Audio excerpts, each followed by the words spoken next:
రోహిత్కి ఇంకా స్పృహ రాలేదు. చంద్రం ఎక్కడున్నాడో తెలియదు. అది సెల్ ఫోన్ కూడా స్విచ్ ఆఫ్ చేసే ఉంది. ఆ రోజు ఏం జరిగిందో తెలియట్లేదు. అక్కిరెడ్డికి రోహిత్ విషయం తెలిసిందంటే కొంప ములుగుతుంది. అమ్మో, అక్కిరెడ్డి అంటే గుర్తొచ్చింది.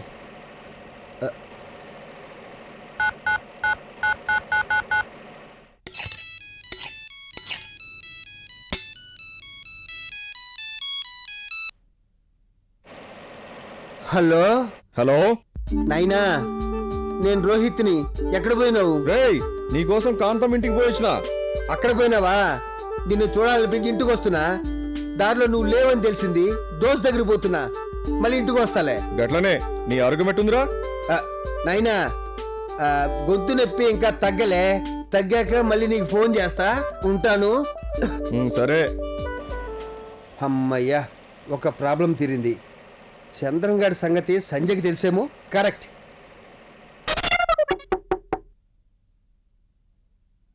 Hello, come in.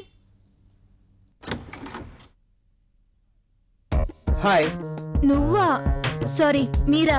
రండి కూర్చోండి. మంచినీళ్ళు తీసుకుంటారా? No thanks. చంద్రం ఎట్టెళ్ళడం మీకు ఏమన్నా చెప్పాడా? చంద్రమా? ఆ, అది మీకే తెలియాలి. నాకు తెలియదు కాబట్టి మిమ్మల్ని అనడానికి వచ్చాను. ఏదో పని మీద బయటకు వెళ్తున్నా, కలవటం కుదరదు అన్నాడు. ఆ తర్వాత కలవలేదు. పోనీ కనీసం ఫోన్ అన్నా చేశాడా? లేదు. నేను ఎన్నోసార్లు ట్రై చేశాను, కానీ రెస్పాన్స్ లేదు. ఎక్కడికి వెళ్ళాడో, ఏమయ్యాడో ఆ, అదే నాకు తెలియటం లేదు. మీకు తెలియకుండా ఎలా ఉంటుంది? కత్తిరెడ్డి కాంతమ్మ కూతుర్ని మీరు ప్రేమిస్తున్నారంట కదా, ఆ విషయం మీద వెళ్ళుంటాడు. ఆ విషయం మీకెలా తెలుసు? చంద్రం వెళ్లే ముందు చెప్పాడు. షిట్, చంద్రం ఆ విషయం ఈ అమ్మాయికి చెప్పాడా? ఇక్కడ లీక్ అయిందన్నమాట matter. If you don't mind, Chandram మీకు టచ్లోకి వస్తే నాకు ఒకసారి అర్జెంట్గా ఫోన్ చేయమని చెప్పండి. అలాగే. అర్థమైంది. చంద్రం నన్ను కలిస్తే మిమ్మల్ని కలవమని చెప్తాను. థ్యాంక్స్. Bye bye. బాయ్.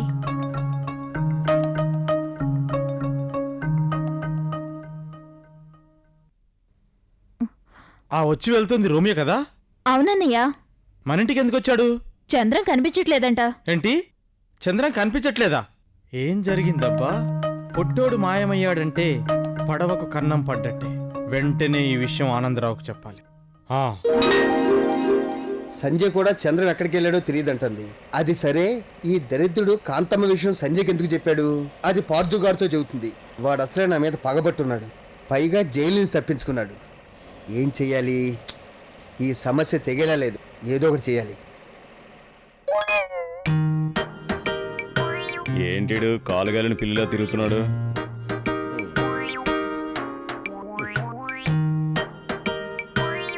నువ్వే అస్తమానం ఆలోచించడమే కానీ మమ్మల్ని ఆలోచించలేవా? సెల్ ఫోన్ మోగాలంటే అందులో సిమ్ కార్డు ఉండాలి బాబు. అలాగే ఏదైనా ఆలోచించడానికి ఇదిగో బుర్ర ఉండాలి. మాకు ఉంది బుర్ర, ఫుట్బాల్ సైజ్ అంతా. సెల్ ఫోన్ సైజ్ ఎంత ఉన్నది అన్నది కాదు క్వశ్చన్, అందులో మెమరీ కార్డు పవర్ ఎంత ఉన్నది అన్నది పాయింట్. దా నువ్వే వచ్చి ఆలోచించు. సరే రా, అయితే కూర్చో. అలాగే.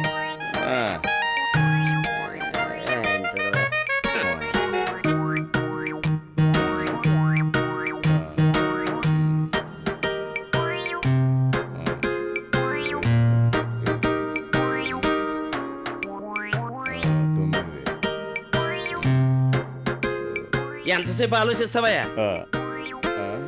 అవును, ఇంతకీ మనం ఏం ఆలోచించాలి?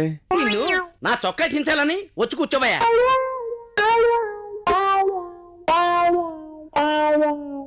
అది సరే, మనం ఇప్పుడు దేని గురించి ఆలోచిస్తున్నాం? నేను అదే అడుగుతున్నాను. హలో, ఏం చేస్తున్నారు? ఆలోచిస్తున్నాం. నన్ను ఎలా తప్పించాలనా? అంటే ఈ మధ్య మీకు మీరే డిసిషన్లు తీసుకొని డైరెక్ట్ గా బక్కిరెడ్డి కలిసారంటే? నీ సెల్ ఫోన్ వెయిటింగ్ లో ఉంటేను నీకు ట్రబుల్ ఎందుకని? హలో, ఆవులిస్తే పేగులే కాదు, నవ్వకుండానే నరాలు లెక్క పెట్టగలను. ఇంతకీ ఎన్ని నరాలు లెక్కట? నీకంత సీన్ లేదు గాని సంగతి ఏంటో చెప్పాడు. ఈ రోజు రోమియో మా ఇంటికి వచ్చాడు. మీ ఇంటికా? ఎందుకు? చంద్రంగాడు కనిపించడం లేదంట. సంధ్యకి ఏమైనా తెలిసేమని అడగడానికి వచ్చాడు. చంద్రం ఎక్కడున్నాడో సంధ్యకి తెలుసా? తెలీదు. మీకేమైనా తెలుసా? తెలీదు. మాకు మిస్డ్ కాలే. అటు సంధ్యకు తెలియక ఇటు రోమియోకు తెలియక ఎక్కడున్నట్టు? వాడు కనబడపోతే కొంపలే మునిగిపోవు గాని ముందు రోమియో సంగతి చూడాలి. పొట్టోడు కదా అని అండర్ ఎస్టిమేట్ చేయకండి. వాడు ఎక్కడ ఉన్నాడు, ఏం చేస్తున్నాడో తెలుసుకోవాలి. అంటే వాడిని వెంటనే వెతకాలి. అయితే పదవెదరు. హలో, ఎక్కడైనా వెతుకుతాం. ఈ విషయంలో మనం బక్కిరెడ్డి సహాయం తీసుకోవాలి. పిల్లరా ఆ, నీకేదన్నా పని ఉంటే చూసుకో, మేమిద్దరం వెళ్తాం. ఏంటి వాటా ఇవ్వాల్సి వస్తుందని టాటా చెప్దాం అనుకుంటున్నారా? చూడండి, ఆస్తి అంతా ఒకటే వాటా అవుద్ది, జాగ్రత్త. ఇదిగేవా ఏదో తమాషా కన్నాడయా, లైఫ్ లో ఎప్పుడు సీరియస్ కానీ కామెడీ లేదా? అందరం కలిసే వెతుకుదాం. ఓకే, అలా రండి దారికి. అదే అడుగు నాయనా. అడుగుతాగా, రానే బిడ్డ, నువ్వు తిను. ఏంటంకుల్ పిలిచారు? అమ్మాయికి శానా కాలంగా ఓ కోరికుంది. అమ్మాయి కోరిక అమ్మాయే చెప్తే బాగుంటుంది గాని మీరు చెప్తే ఏం బాగుంటుంది? అమ్మాయి సిగ్గుపడుతుంది గందుకు. అయితే సిగ్గు లేకుండా మీరే చెప్పండి. ఏందే? అంటే సిగ్గు పడకుండా కనీసం మీరైనా చెప్పండి అని. ఏం లేదు, అమ్మాయికి డిస్కో చేయాలని కోరిక. డిస్కో డాన్సా? చూడండి, ఏనుక్కి ఎలక మీదెక్కి స్వారీ చెయ్యాలని కోరిక పుట్టిందే అనుకోండి, అది తీరుతుందా? ఎందుకు తీరదు? తీర్చేవాడుంటే నువ్వున్నావుగా. అవును డార్లింగ్, నన్ను డిస్కోకి తోలుకుపోవా? ఆ? ఆ? ఏం బిడ్డ, తోలుకపోవా? ఎందుకు తోలకపోను? మీరింత మర్యాదగా అడుగుతూ ఉంటే. ఎప్పుడు పోదాం? సాయంత్రమే. అయితే నీ మేకప్ అవుతాను. నీదే ఆలస్యం. అల్లుడు నచ్చినావు పో. నచ్చినావు పో కాదు, తర్వాత చచ్చినాను పో.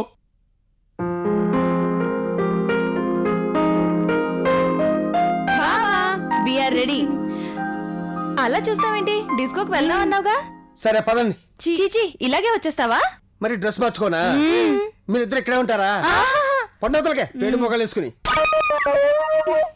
ఎక్కడికైనా వెళ్దామని కమిటీ అయితే చాలు. బాబా బాబా బాబా.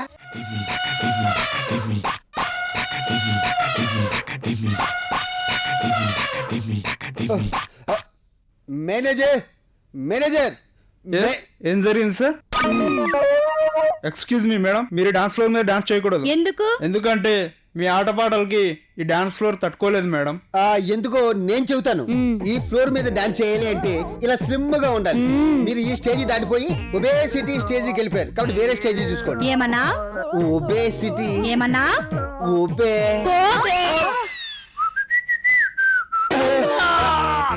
ఎంత గట్టిగా లాగింది? Sorry sir.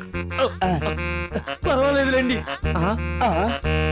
బాసు, చంద్రం నువ్వరా? అబ్బో! బాసు, అమ్మో! బాసు, అబ్బో!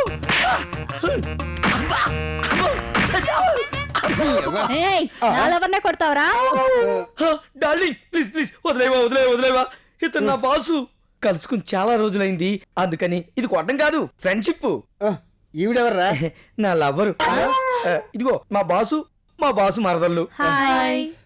నాకేం అర్థం కావట్లేదు. అబ్బా, అంతా అదే అర్థం అవుతుంది. అలా కూర్చుని మాట్లాడుకుందాం రా బాసు. రండి రండి. అమ్మా, రా బాసు రా.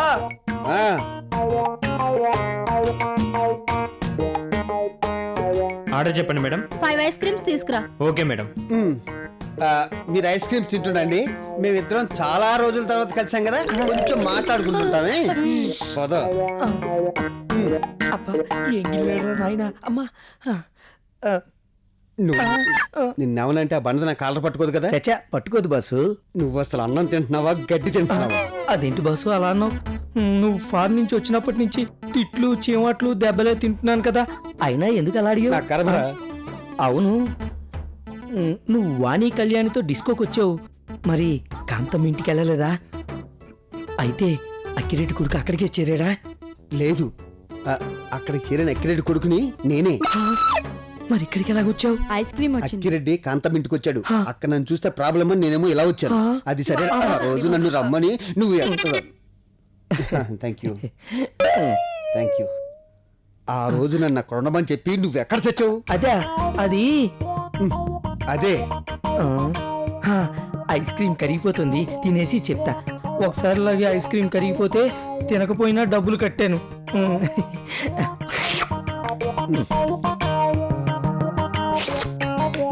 సరే, ఇది కూడా మింగు. Thanks boss. నీ మీద పగలా తీర్చుకోవాలి. రైట్.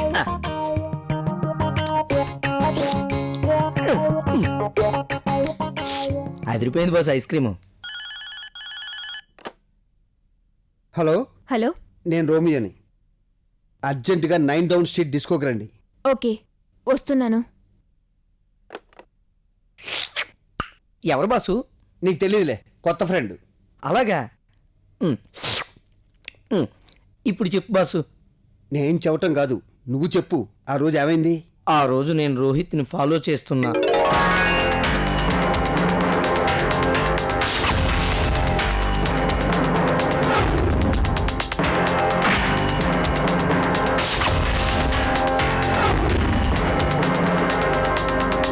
ఎక్కించండి రా.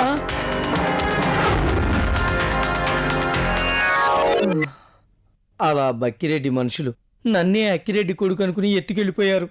అది సరే, ఈ లావరెవరు? హ్మ్. అదొక పిప్పళ్ళ బస్తా కదా. ఇది ఆ బక్కిరెడ్డి గాడి కూతురు. దొక్కలా ఉంది కదా, దీన్ని అక్కిరెడ్డి గాడి కొడుక్కిచ్చి కట్టబెట్టాలని బక్కిరెడ్డి గాడి ప్లాన్. అదేంటంటే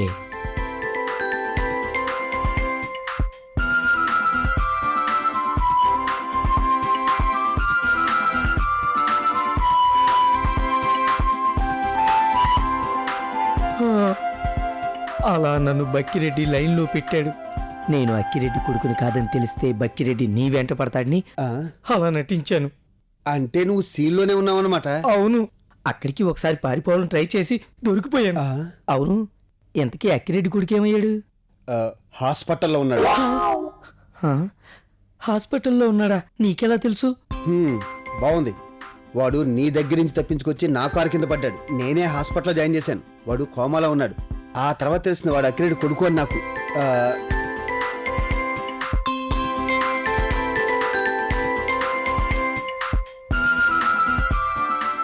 ఎంత పని జరిగింది boss.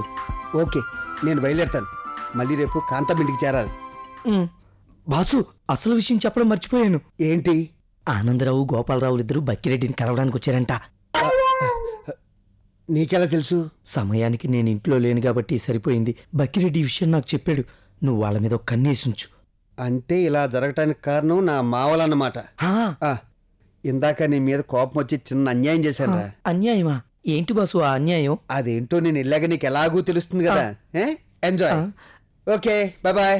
Come let's move. Bye bye హా, బాయ్ బాయ్. బాయ్. అన్యాయం అని అలా సింపుల్గా వెళ్ళిపోతాడేంటి? హా. ఈ ఎంగిలి కప్పు బాగుందా? ఆ. Hi darling. హాయ్. ఇన్నాళ్ళు ఎక్కడికి వెళ్ళావు? నీకోసం ఎంత వెతికానో తెలుసా? సమయానికి రోమియో ఫోన్ చేశాడు కాబట్టి సరిపోయింది. బాసు, నువ్వు చేసిన అన్యాయం ఇదా? Come on darling. ఎవరిది? నిన్ను పట్టుకుని డార్లింగ్ అది ఇది అంటుంది. ఏయ్, ఎవరిదివే? నువ్వే అసలు ఎవరివి? నువ్వే వాళ్ళ ఎవరిని పట్టుకుని డార్లింగ్ అంటావా? చంపేస్తాను. ఎవరిది? ఆవిడ నా లవర్. ఆహా, అదెవరిది? ఈవిడ నా లవరే. ఏంటి ఆవిడే మావిడ సినిమాలో లాగా మార్చి మార్చి చెప్తున్నావు? ఏం కాదు, నేను నారీ నారీ నడుము మురారి, రెండిళ్ల పూజారి. నువ్వు రెండిళ్ళ పూజారివా? అమ్మో, నువ్వు నారి నారి నడుమురారివా? సంజా. అమ్మో.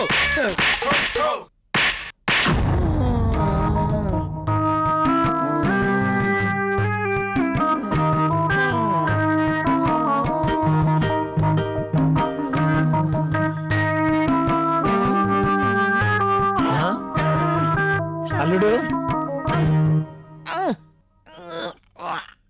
పర్లేదు కూకో. ఏందల్లుడు, డిస్కోలో ఏవతో అమ్మాయితో లవ్ లో పడినవంట?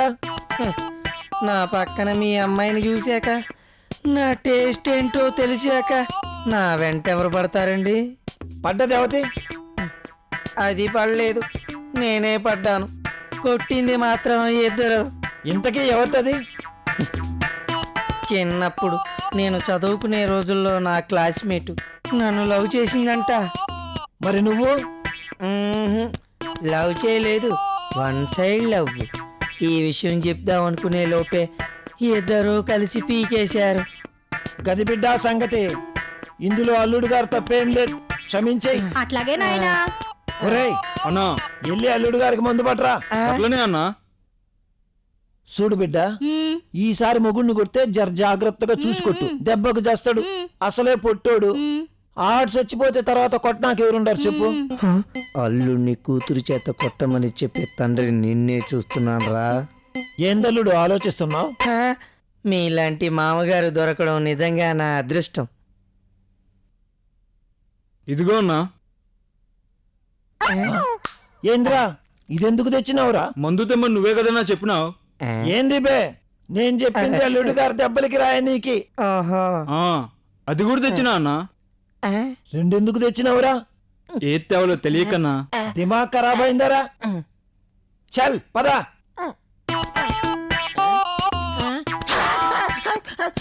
ఆయింట్మెంట్ సెంటిమెంటా? మళ్ళీ కొడతావేమో అనుకున్నా. దెబ్బలు కొట్టనేలా, మందు రాయినేలా. నెమ్మదిగా రాయే.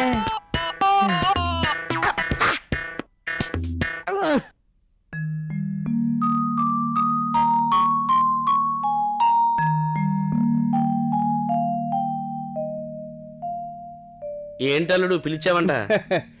ఈ అకౌంట్స్ అన్నీ చూశాను. మీరు చాలా బాధ్యతగా ప్రవర్తిస్తున్నారని నాకు అనిపిస్తోంది. Keep it up. థ్యాంక్స్ అల్లుడు. ఈ మధ్యన మీలో చాలా మార్పు కనిపిస్తోంది. అంతా నీ అభిమానం అల్లుడు. ఆఫీస్ విషయాల్లో కంటే పర్సనల్ విషయాల్లో చాలా బిజీగా ఉన్నారంట. అంటే మీరు మా ఖర్చు లిమిట్ చేశారు కదా. ఓ, పార్ట్ టైం జాబ్ చేస్తున్నారా? ఆ, ఆ, అవును, పార్ట్ టైం చేస్తున్నాం. ఏ పని చేస్తున్నారు? ఆ, ఇంకా పని దొరకలేదు, ఆ పని మీదే తిరుగుతున్నాం. తిరిగితే మాత్రం మీకు ఎవడు పనిస్తాడు? సైడ్ పనులు మానేసి ఎస్టేట్ పనులు మాత్రమే చూడండి. ఫోన్ బిల్లు నువ్వే కడతానన్నప్పుడు ఆఫీస్ ఫోనే వాడతాం, సొంత ఫోన్ ఎందుకు వాడతాం? ఇంకొకసారి సైడ్ పనుల మీద తిరిగినట్టు తెలిసిందనుకో, ఎస్టేట్ నుంచి సైడ్ అయిపోతారు. అంతదాకా ఎందుకు రాణిస్తాం అల్లుడు? చూడండి, ఒకసారి మీరు తప్పు పని చేస్తే నేను ఏమీ అనలేదు కదా అని మళ్ళీ అదే తప్పు పని చేయడానికి ప్రయత్నించకండి. అది మీకే డేంజరు. ఎలాండి? అలాగే సార్. అలాగే సార్. మీ నడకలోనే తెలుస్తుంది మీ నడత ఎలాంటిదో. వీళ్ళ మీద ఒక కన్నేసి ఉంచాలి. అసలు వీళ్ళకి బక్కిరెడ్డితో పని ఏంటో తెలుసుకోవాలి. అమ్మో, అక్కిరెడ్డి వెళ్ళిపోయే టైం అయింది. నేను అర్జెంటుగా కాంతం ఇంటికి వెళ్ళాలి. ఈ కథ ఎటు మలుపు తిరుగుతుందో ఏంటో.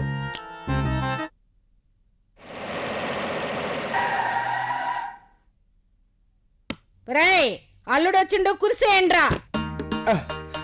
అత్త, మా నాయన వచ్చిందంట కదా. నాయనా నాయనా వెళ్ళిపోయిండు. వెళ్ళిపోయిండా? ఏందల్లుడు ఆట్లా? నువ్వు ఇట్లా పోయినావు, మీ అయ్య అట్లా వచ్చిండు. మీ అయ్య అట్లా పోయిండు, నువ్వు గిట్లా వచ్చినావు. అట్లా గిట్లా కాకపోతే నా పని ఎండిపోయిన పొట్లగా అయ్యేది. అట్లానా? మా అయ్యని చూడడానికి ఎంతో ఆశతో వచ్చిన. ఒక్కసారి ఇంటికి వెళ్ళి వస్తా. ఆగాగు, వచ్చినావు కదా 2 రోజులు ఉండిపో. మీ అయ్య పెండ్లికి ముహూర్తాలు పెట్టించమన్నాడు. నిజంగానా? నిజంగానే అల్లుడు. రోహిత్, ఎప్పుడొచ్చినా? ఇప్పుడే వచ్చిన. ఏంది గేవైంది నీకు? పెండ్లనగానే సిగ్గుపడుతుండ అల్లుడు. గిందులో సిగ్గుపడికే ఉంది. పెండ్లంటే సిగ్గు లేకుండా చేసుకుంటారా ఏంటి? ఏంది? కదే, సిగ్గు పడకుండా చేసుకుంటారా ఏంటి అని. పంతులకి ఫోన్ చేసిన, వస్తాండు. అల్లుడు, ప్రయాణం చేసి వచ్చినా కదా, జరశ్రాన్ని తీసుకో. బిడ్డ, అల్లుడిని లోపలికి తోలుకపో. గట్లనేమ్మా. నీ తల్లి కోతి నిన్నొక్కనే.